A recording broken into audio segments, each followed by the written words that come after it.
Are you thinking of moving to Brisbane? Well, there's a few things that have changed quite recently that may make what you think you know about Brisbane actually not so true anymore.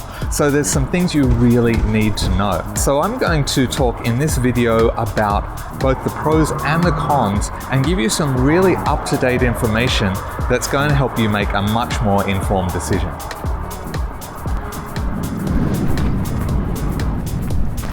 So I moved to Brisbane in 2014, and I know what it's like to have to adjust to this city. So there's some things that maybe are not so ideal that I'm going to tell you about later in the video. But let's start with the pros. Probably the most obvious thing that's great about Brisbane is the climate. I mean, I'm here on a winter's day and I'm in a t-shirt. I mean, how amazing is that? The maximum temperature in summer is around 30 and it gets down to around 22 as a maximum in winter. The nights can get a little bit chilly in winter. It gets down to around 10 on average in the coldest nights. But, you know, it's definitely not unbearable. What you may not know is that based on a 2020 report by the Australia Institute, Brisbane actually now has 31 days less winter than we did 50 years ago, and 11 days more summer. So if you're into the warm weather, that's really good news. Some people aren't fans of the humidity. In summer, it can hover around 57% humidity, but again, it's not unbearable. And because of that great climate, people like to do a lot of things outdoors in Brisbane, and we've got a great natural environment. And I would actually say that the natural environment is the second pro of living in Brisbane. I mean, it's a very green area. In the city of Brisbane, there's actually 2,160 parks. And some of those parks are really beautiful during jacaranda season. And then in the area surrounding Brisbane, we've got a lot of really amazing national parks, waterfalls, rainforest, all kind of places that are just amazing to get out, hiking, trekking, rock climbing, all kinds of things like that.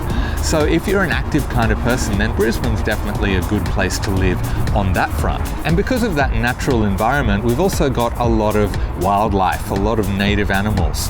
And so even in the Botanic Gardens over here, right in the city, beside the usual ibises, which are an unofficial mascot of Brisbane, you can also see curlews, water dragons, you may even see a python.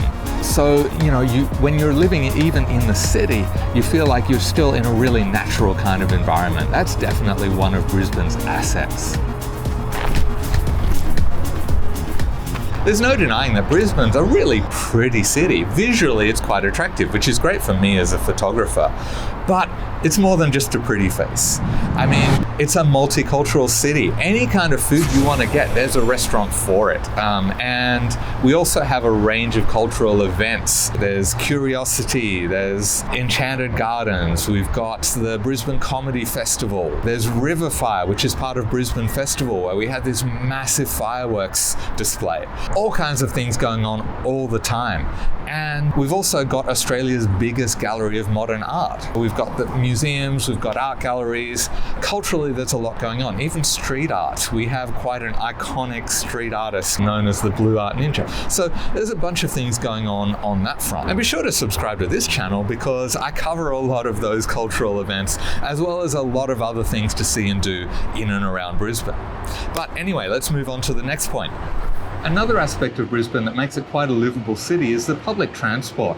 The public transport system is actually really good, and you can get most places without needing a car depending on where you're living. So when you're looking for a location, definitely check out the public transport options in that area. But the public transport's only going to get better with Brisbane set to host the 2032 Olympics. So you know they're going to be pouring more money into that aspect of the infrastructure as well. So that's some of the things that make Brisbane a really livable city, but there are some things that are changing for the worse, and they're the things I'm going to talk about right now. So now might be a good time for you to give the video a thumbs up before I give you the bad news, because there are quite a few cons to living in Brisbane. The first one actually looks like a pro when you look on the surface of things, but when you understand the current situation and how things have changed recently, you will actually see that it's not such a great thing. And that's related to property prices, whether you're buying or renting. Now, if you're comparing with the big cities in Australia, yes, Sydney and Melbourne are more expensive still. Sydney Sydney, the median house price in June 2021 was over $1.41 million. And in Melbourne, it was also over $1 million. Whereas Brisbane in June 2021, the median house price was just around $678,000. So much, much lower than the other two big Australian cities. The other smaller cities were all around the same ballpark as Brisbane, apart from Canberra, which also went over the $1 million mark in June this year. So you may say, yeah, hey, the prices are not too bad. Well, the prices may be lower in Brisbane compared to Sydney and Melbourne. The problem is that a lot of people have been moving from there into Brisbane. Brisbane's become the place to be, and other parts of Queensland as well. And what that's done is it's made it a very, very competitive market. So you may have the money to buy the place that you want, and it will be cheaper than in Sydney and Melbourne, maybe half the price.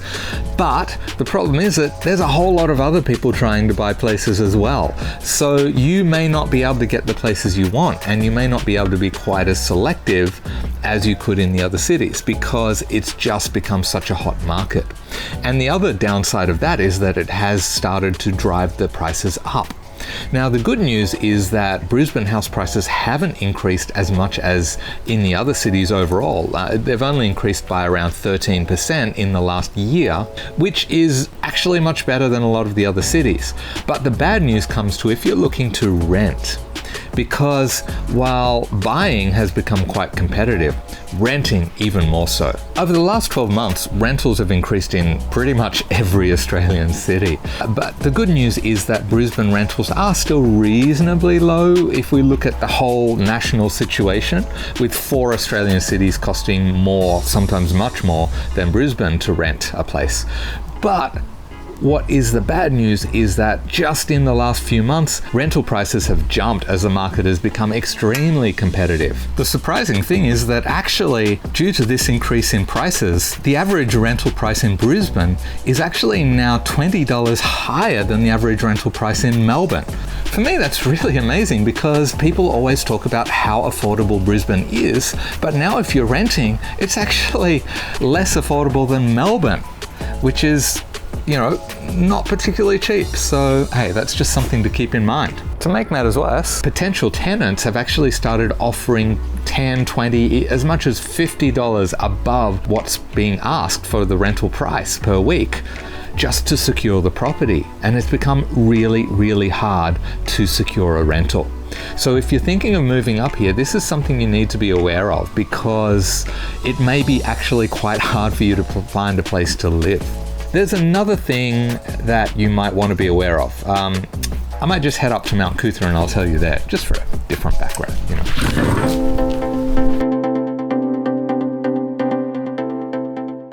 Okay, so I made it, and how good is that view? So let's talk about the second con that I've got to mention, and that is also relating to money and things that you're going to pay, and that is your ability to actually earn money in Brisbane may not be as good as in some of the other cities. Based on a report by Budget Direct in June 2020, the average monthly income in Sydney was $5,433. At the same time in Brisbane, the average monthly income was $4,701. That's considerably less, so you may be paying less for accommodation if you can get it, but you also may not be able to secure as high a paying job as you could in Sydney. Now, those incomes could be affected by the kinds of jobs available, but there is definitely more potential to earn a higher income in some of the other Australian cities as opposed to Brisbane. And while we're speaking about that, let's talk about employment, because it's a smaller pool in Brisbane, so it may actually take you longer to find a job. It can be harder to get a job in Brisbane as opposed to, say, Sydney or Melbourne, where you've got a much bigger pool of opportunities. So that's another thing that you need to be aware of before you actually come on up here to Brisbane. Another bad thing about living in Brisbane is the fuel prices. We actually have the most expensive fuel prices of any capital city in Australia. And what it tends to do is start at a really high point and then slowly drop down over a period of time. But that period of time is so unpredictable that you never know when you're going to get the good prices. And so it'll slowly drop down. It could be over 2 weeks, it could be over 2 months. You never know, it's very unpredictable. And then suddenly it'll jump back up 30 or 40 cents and then slowly trickle down again. So it's really unpredictable. And when it's at the high point, it's absolutely exorbitant prices. So that's another downside to living in Brisbane.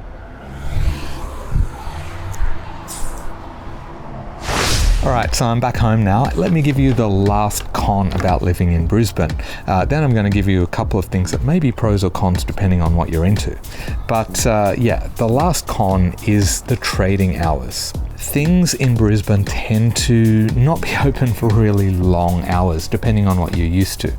Take the stores on Queen Street Mall, for example. They generally open at 9 a.m. and close at 5 p.m. Monday to Saturday, except for Friday when they're open until 9 p.m.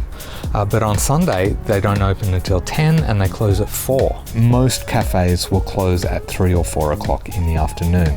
You can find some that are open longer, and there are a couple of 24-hour cafes, but generally, yeah, if it's 4 o'clock and you want a coffee, you're probably out of luck. You may have to drive quite a while to find a place that's actually open. Also, supermarkets on Sunday close at 6 p.m. That's just something that can be a little bit inconvenient because, you know, you might run out of milk at 6 o'clock on a Sunday night, and you can't actually go to the supermarket to get some more.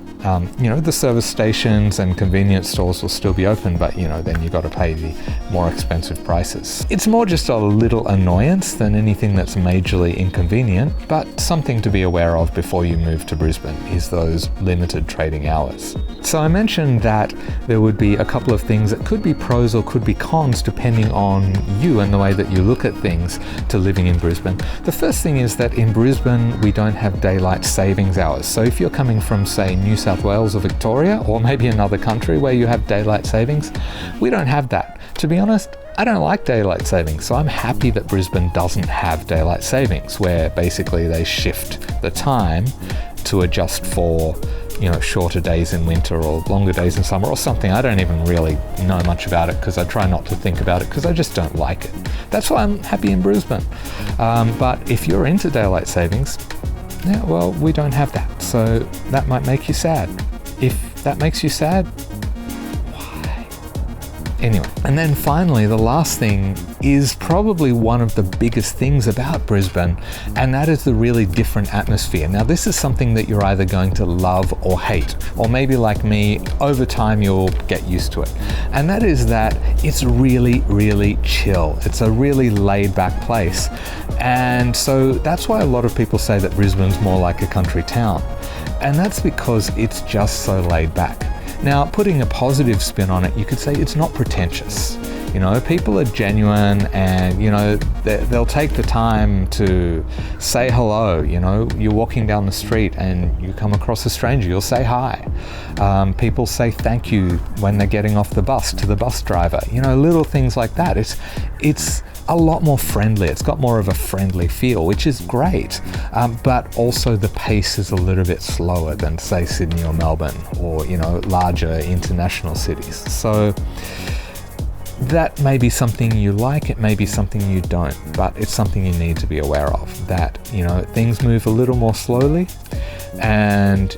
but, you know, on the plus side, people are a little more friendly, I would say. So, yeah, if you're into that chill vibe, Brisbane's the place for you. If you like the hustle and bustle and fast pace of, you know, busy city living, maybe not the best place for you. So, yeah, something just to, you know, consider among all the other things when you're thinking about moving here. If you've got any questions, hey, feel free to leave them in the comments below, and you know, give the video a thumbs up if you learnt anything or if it helped you in making the decision of whether to move to Brisbane or not. And yeah, apart from that, subscribe to the channel, and I will see you in the next video.